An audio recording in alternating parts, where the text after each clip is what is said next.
you for watching Bro Paulino TV. Manual Handling Division GC2 Element Number 3. Reviewer for ni boss. Number 1 question. An automated piece of equipment designed to lift boxes weighing 20 kilograms from a conveyor and place them on the pallets has failed and is likely to be out of action for several weeks. During this time, the task will be carried out manually. Letter A. Outline factors that should be considered when carrying out a manual handling assessment of the activity. Remember, PAPA-SITA stands for P. Plan for the rest period, which will allow time for the worker to recover. Letter A. Assess the distance involved in the activity, it will increase the risk of activity if the distance will be far. Letter P. Provide enough space for the worker to perform the activity and make sure proper ventilation and lighting in the area are in good condition. Letter A. Assess the distance or assess the environment of location where the activity will take place for any hazard or obstacle that makes the activity difficult to finish. Letter C. Check worker's health condition if he is capable to deliver the task properly. Letter I. Inspect the load for creating additional hazards such as the temperature of the load, whether too hot or the physical. Letter T. The physical or strength of the worker should be defined and clearly understand the worker's limitation. Letter A. Assess the stability of the load in its ability to make unpredictable movement. Next question, letter B. Outline control measures that may be needed in order to reduce the risk of injury to workers carrying out the manual handling activity. Remember, Camp PG. Letter C stands for conduct health surveillance to the workers involved in the activity to identify any health problem that may arise during the activity. Letter C. Check or perform pre-use inspection to any equipment to be used in the process, such as lifting aids. Automate the process and mechanization by using lifting devices, equipment such as forklift truck and other lifting devices such as suction pads. Manual handling avoidance if possible or necessary. Make sure, letter M, make sure that good workplace condition will be imposed, such as enough lighting and proper ventilation. Letter P, perform team handling to distribute the weight of the load and make the work easier. Another P, planning the activity and provide lighter and smaller loads. Another P, provide training about proper lifting techniques. And P, provide enough space for the workers to do the activity and make sure it is clear of any obstruction. Another P, provision of suitable PPE to workers such as gloves and steel toe shoes to minimize injury if load falls. Letter G, job rotation and frequent breaks must be implemented during the whole process. Next question, number 2. Outline precautions that should be taken when repair works is to be carried out on the roof of a building. Remember, is makinig. Letter S stands for secure permit to work before starting the activity and all related documents for the compliance with relevant regulations.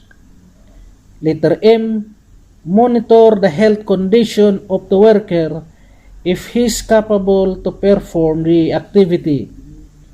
Letter A, assess the nature and duration of the task.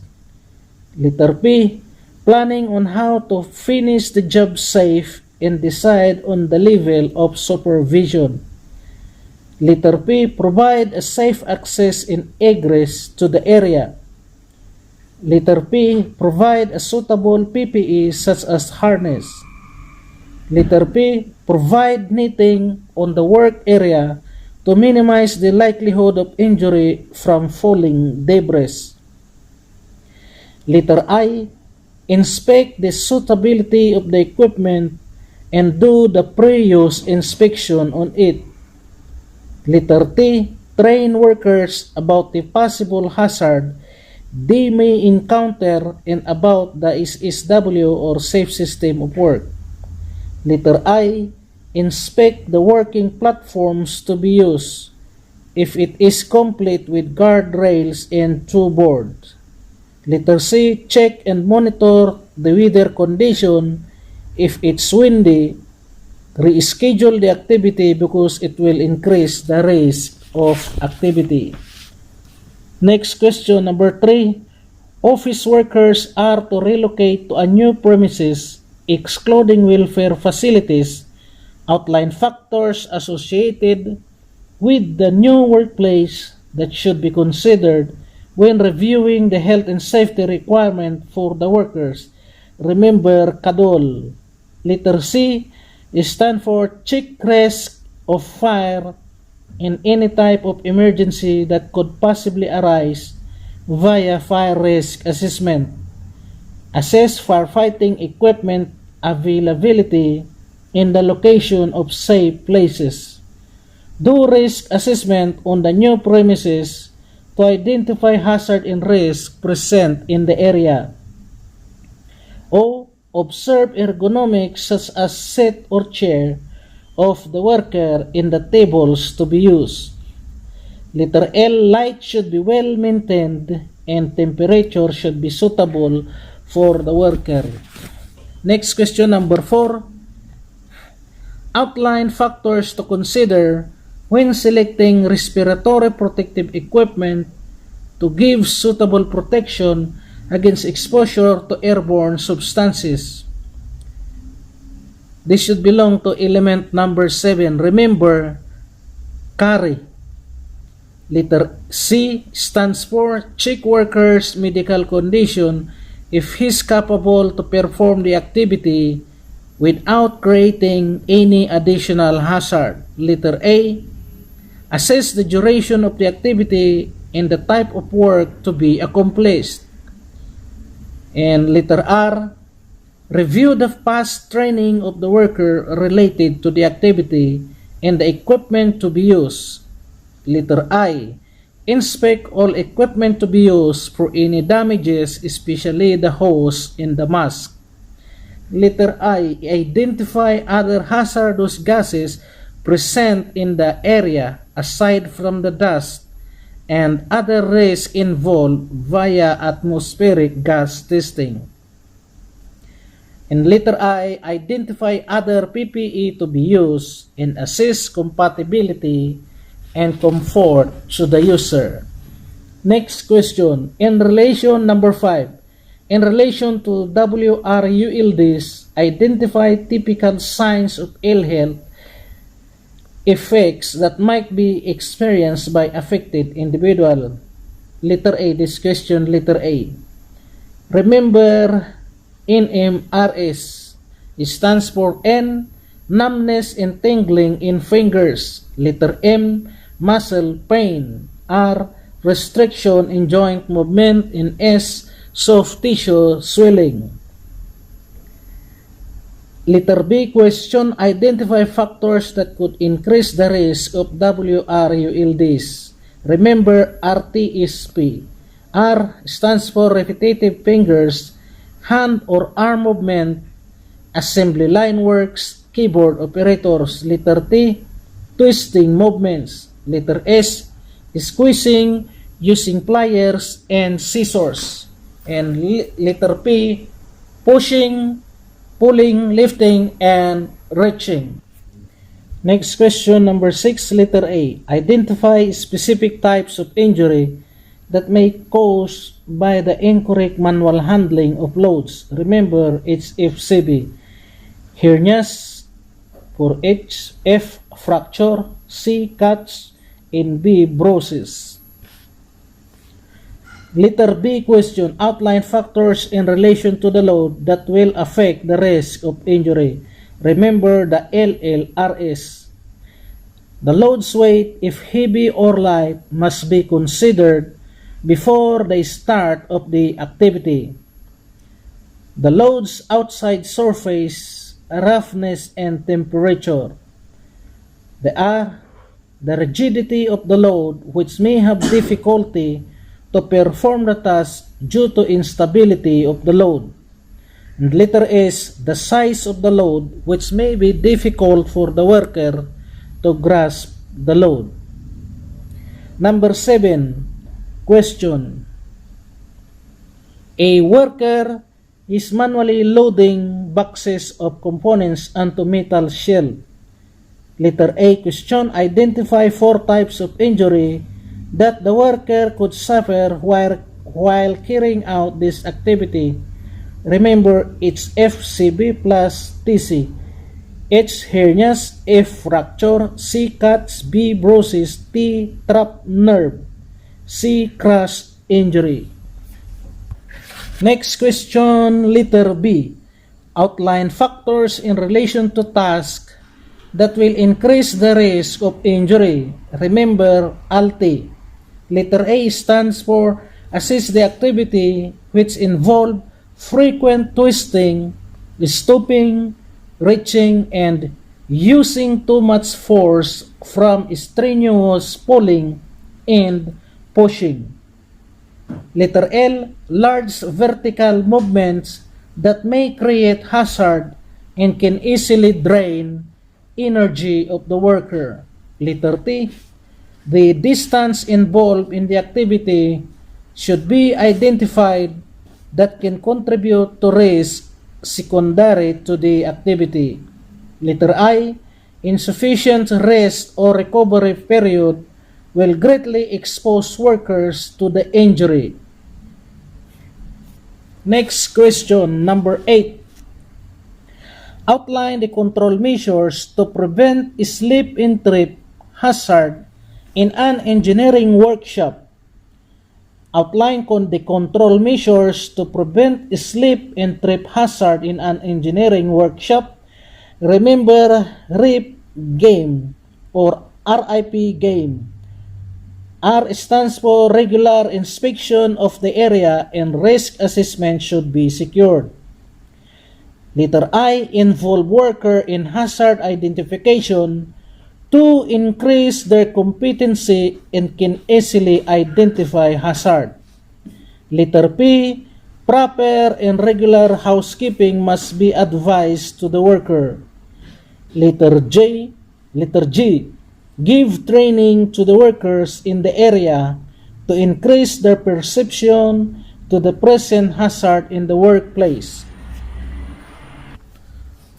Letter A stands for all cable wires should be managed and put aside or put covers. Letter M, make sure that the area is well lit and properly ventilated to reduce injury secondary to human error due to poor visual in the workplace. Letter A, encourage all workers to report any unsafe condition and unsafe in the area. Next question, number 9, outline precautions that would need to be considered before welding work can commence. Outline precautions that would need to be considered before welding work can commence. Remember, SFD GPM TG. SFD GPM TG.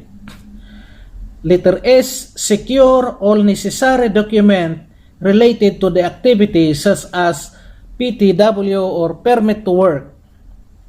Letter F, firefighting equipment should be ready and accessible at the area.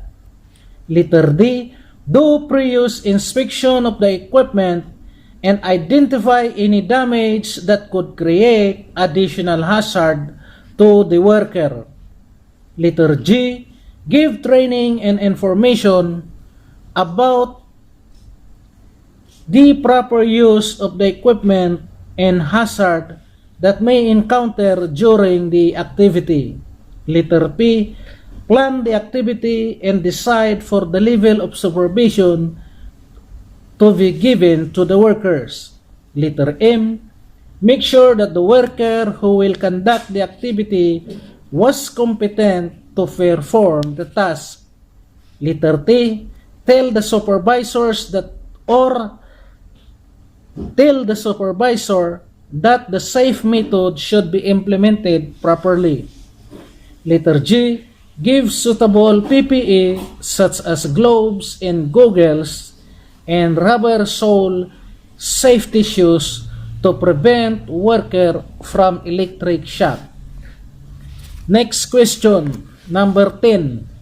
Outline welfare and work environment requirements that should be provided in a workplace. Outline welfare and work environment requirements that should be provided in a workplace. Remember W cards. Washing facilities, W stands for washing facilities, should always be clean and not giving additional health hazard to the user. Letter C, changing rooms should be provided for the workers. Letter A, accommodation for clothing to secure belongings of workers. Letter R, rest area and eating area should be well lit and ventilated for the workers so that they can have a break and allow recovery from any activity. Letter D, drinking water should be ensured that it is safe and accessible to the workers. Letter S, sanitary conveniences should always be well maintained. Next question, number 11. Periodic maintenance on a large item of machinery will require employees to work at height. Periodic maintenance on a large item of machinery will require employees to work at height. Letter A, question, identify factors to consider in order to assess work at height risks. Identify factors to consider in order to assess work at height risks. Remember, SIC. Letter S stands for safe access and egress. Letter E, enough space for the activity. C, competency of worker. Another C, control measures in place such as two-board and handrail. Letter B, question, outline precautions that could be taken to reduce working at height risk. Remember, SMAPITIC. Outline precautions that could be taken to reduce working at height risks. Remember, SMAPITIC. Secure permit work before starting the activity in all related documents for the compliance of relevant regulations. Letter M, monitor the health condition of the worker if he is capable to perform the activity. Letter A stands for assess the nature and duration of the task.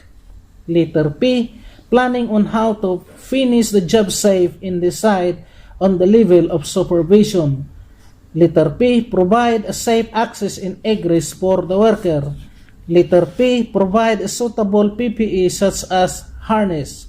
Letter P, provide netting on the work area to minimize injury related to falling of object or debris. Letter I, inspect the suitability of the equipment and do the pre-use check on it. Letter T, train workers about the possible hazard they may encounter and about the safe system of work. Letter I, inspect the working platform to be used if it is complete with guardrails and two boards. Letter C, check and monitor the weather condition if it is windy. Reschedule the activity because it will increase the risk of activity.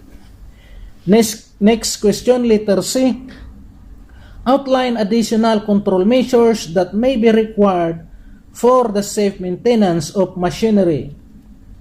Outline additional control measures that may be required for the safe maintenance of machinery. Remember, MAPIC. Letter M, make sure the machine is empty before starting the activity. Another M, make sure all permit and relevant documents are secured for legal requirements. Letter A, all electrical supply going to the machine must be cut and properly tagged, as well as the stored energy should be released. Letter P, provide safe access and egress for the worker. Another P, provide training about the hazard and risk associated with the activity. Another P, plan the activity and decide on the level of supervision.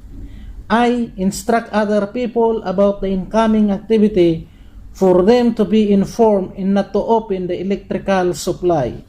Letter C, check the worker's health condition that will perform the activity.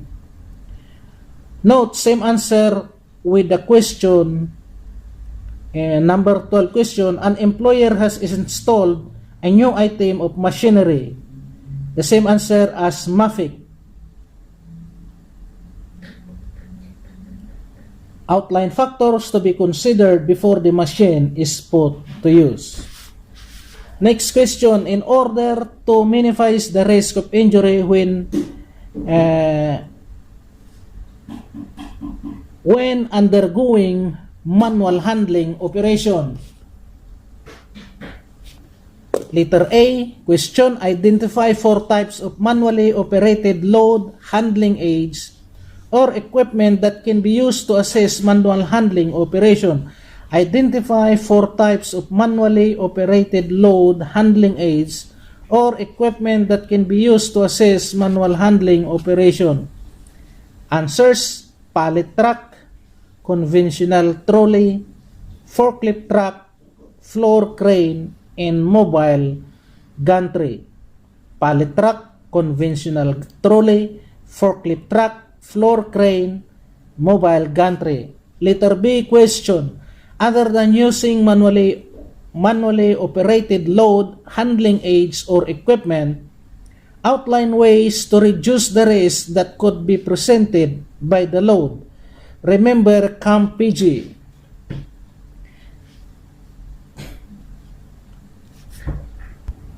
CAMPG stands for, letter C, conduct health surveillance to the workers involved in the activity to identify any health problems that may arise during the activity. Check or perform pre-use inspection to any equipment to be used in the process, such as lifting aids.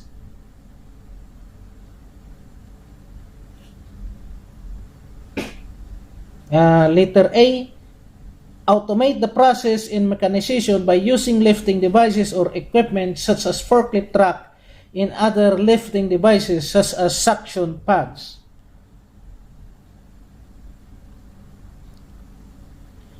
And then the answer to be given, since the question is that other than using manually operated load handling aids or equipment, so the following should be given as answer from MMPPPG.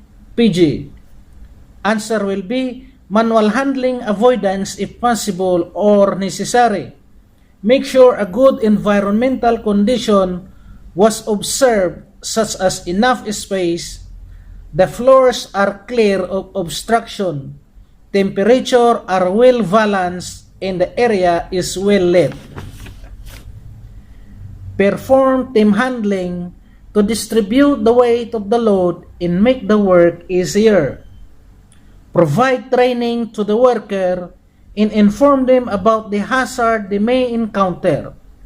Letter P, plan the activity and provide lighter and smaller loads.